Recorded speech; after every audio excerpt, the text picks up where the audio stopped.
இந்த வீடியோவை வழங்குபவர் ஆண்டவர் டிஎம்டி.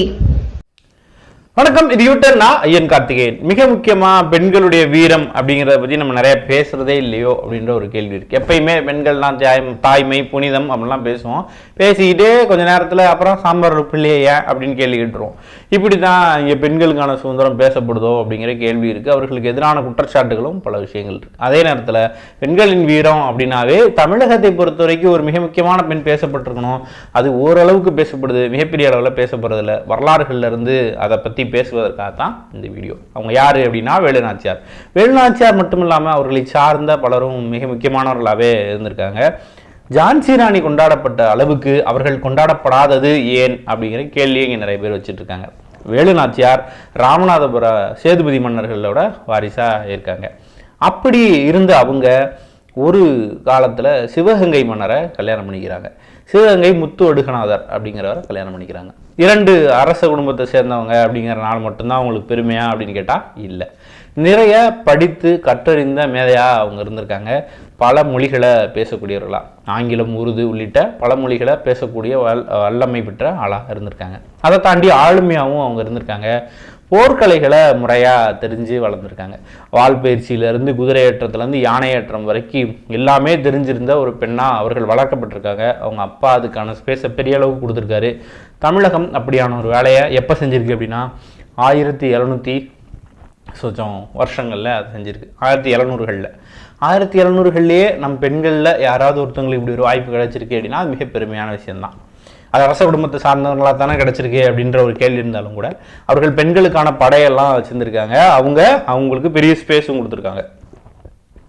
இவங்களுடைய வரலாறுல முத்து ஒடுகநாதர் கொல்லப்படுறார் நவாப்களால். நவாப்களுக்கும் இவங்களுக்கும் ஒரு உரசல் இருக்குது. அவங்க உடனே அவங்களுக்கு துணையாக யாரை கூப்பிட்றாங்க அப்படின்னா பிரிட்டிஷ்காரங்களை கூப்பிட்டுக்கிறாங்க.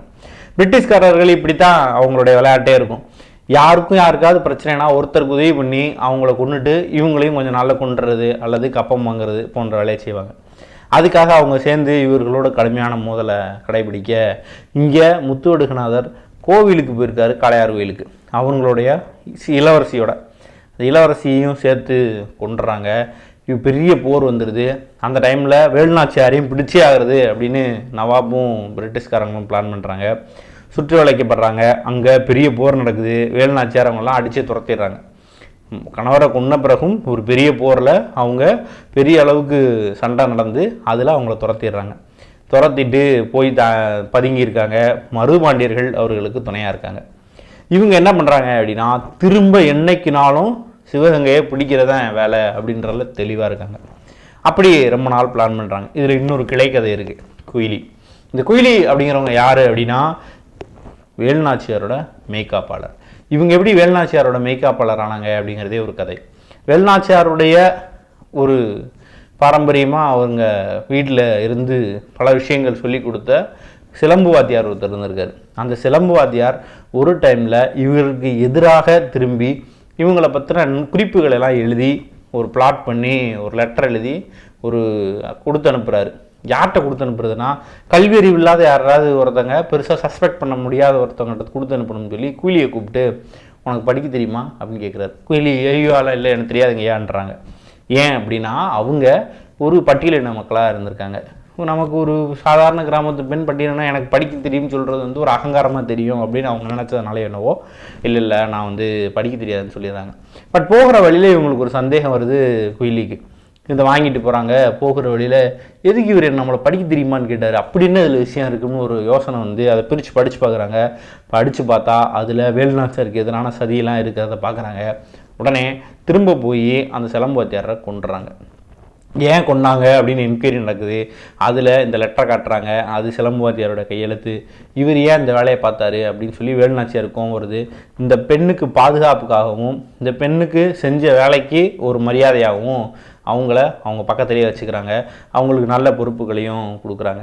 கூட இருந்தவங்க எல்லாரும் உங்கள் ஜாதி பெண் இல்லையே இது எதுக்கு நம்ம பக்கத்தில் வச்சுக்கிறீங்க, இவங்களெல்லாம் ஏன் வச்சுக்கிறீங்கிற மாதிரியா பேசவும் அவங்க சொன்ன பதில் இல்லை கூட இருந்து என்னுடைய சாதிக்காரராக இருந்த சிலம்பு வாத்தியார் என்ன கொல்லுவதற்கோ அல்லது என்னை வீழ்த்துவதற்கான சதித்திட்டத்தையோ திட்டுறாரு. ஆனால் ஏதோ ஒரு இனப்பெண்ணாக இருந்தாலும் என் மேலே ஒரு பற்றுதல் மாறாத பாசத்தோட என்னை காப்பாற்றிருக்காவ, அவள் பக்கத்தில் இருக்கிறது தான் நியாயம் அப்படின்னு சொல்லி அப்போவே அங்கே சாதியை உடைச்சி இன்னொரு வேலையை ஆரம்பிக்கிறாங்க வேலுநாச்சியார். இல்லை குயிலிங்கிற கேரக்டரே இல்லை அப்படின்னு சொல்கிறதுக்கும் இங்கே ஆள் நிறையா இருக்குது. பொதுவாகவே வரலாறுகளை வந்து வேறு மாதிரி திருத்தி சொல்கிறதுக்கும் மறுத்து சொல்கிறதுக்கும் வரலாற்று ரீதியாக நிறைய விஷயங்கள் வைக்கப்படும். அதில் இதுவும் ஒன்று. ஆனால் இதை தாண்டி குயிலிங்கிறது ஒரு பவர்ஃபுல்லான கேரக்டர். என்ன பவர்ஃபுல்லான கேரக்டர் அப்படின்னா, தொடர்ந்து இவர்களுக்கு துணையாகவே இருந்துகிட்டு வர்றதா அந்த ட்ராவல் இருக்குது. ஒவ்வொரு நேரத்திலும் குயிலி வந்து வேலுநாச்சியாருக்கு பெரிய பலமாக இருந்திருக்காங்க. கடைசியாக ஒரு போர், அந்த போர் என்னென்னா திருப்பத்தூரில் இருந்துக்கும் போது இவங்களுடைய அரண்மனைகள் எல்லாம் பார்த்திங்கன்னா ஒரு ராஜராஜேஸ்வரி கோவில் இருக்குது. அங்கே அந்த கோவிலில் ஒரு பூஜை நடக்கும். அந்த வருஷ பூஜைக்கு பெண்கள் எல்லாரும் நிறையா போவாங்க. அப்போ இந்த பிரிட்டிஷ்காரர்கள் வீழ்த்துறதுக்கு சரியான நேரமாக இருக்கும் அப்படின்னு முடிவு பண்ணுறாங்க. இந்த சரியான நேரமாக இருக்குன்னு முடிவு பண்ணி இவங்க எல்லாரும் பெண்களே உள்ளே போயிடுறாங்க. பெண்களே உள்ளே போகும்போது அந்த டீம் வந்து யாருன்னா இவர்களுடைய படையை சேர்ந்தவங்க, பெண்கள் படையை சேர்ந்தவர்கள் தான் உள்ளே போகிறாங்க. இவங்க நார்மலான பெண்களாக இருக்காங்கன்னு நினச்சி உள்ளே விட்டுறாங்க.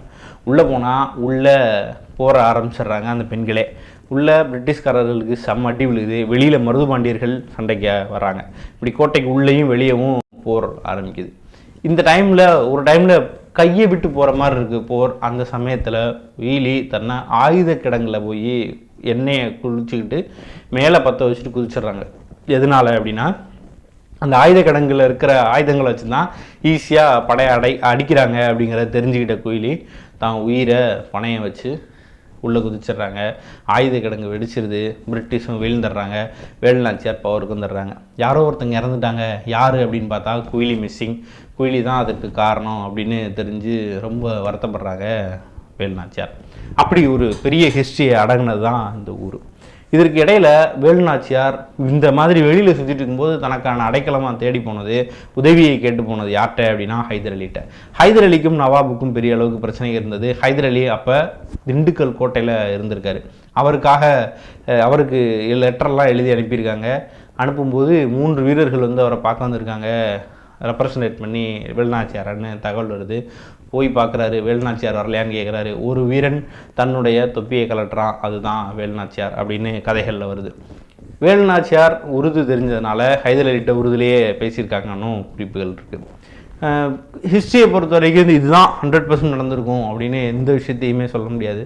கொஞ்சம் ப்ளஸ் ஆர் மைனஸ் இருக்க தான் செய்யும். ஓவர் பில்டப் பெரிய ஆளுங்களை இன்னும் கொஞ்சம் பெரிய ஆளுங்களாக காட்டுறதோ அல்லது வேறு யாரோ திருச்சி எழுதுனதோ தாண்டி இதுதான் பொதுவாக இந்த ஹிஸ்ட்ரியில் பார்க்கப்படுது. மிகப்பெரிய வீரத்தை வெளிப்படுத்தியிருக்கிறாங்க இவர்களும் இவரை சார்ந்தவர்களும் அப்படிங்கிறது இதுலேருந்து தெரிய வருது. வேலுநாச்சியார் யார், குயிலி யார் அப்படிங்கிறது தெரிஞ்சுக்கணும். நிறைய பேருக்கு குயிலி யார் அப்படின்னு கேட்டால் உடனே சினிமா நடிகை அப்படின்றாங்க. அதனால் அவர்களுக்கெல்லாம் இந்த வரலாறு தெரிவது முக்கியமாக இருக்கும். அடுத்து இப்போ கூட தற்காலத்தில் கூட பெண்கள் ஒரு பெரிய படையாக பெரிய மிலிட்ரி ஃபோர்ஸாக இருக்காங்க. அதை பற்றி இன்னொரு நாள் பார்க்கலாம். அது எங்கே, யார், என்ன செஞ்சிட்ருக்காங்க அப்படின்னு. நன்றி.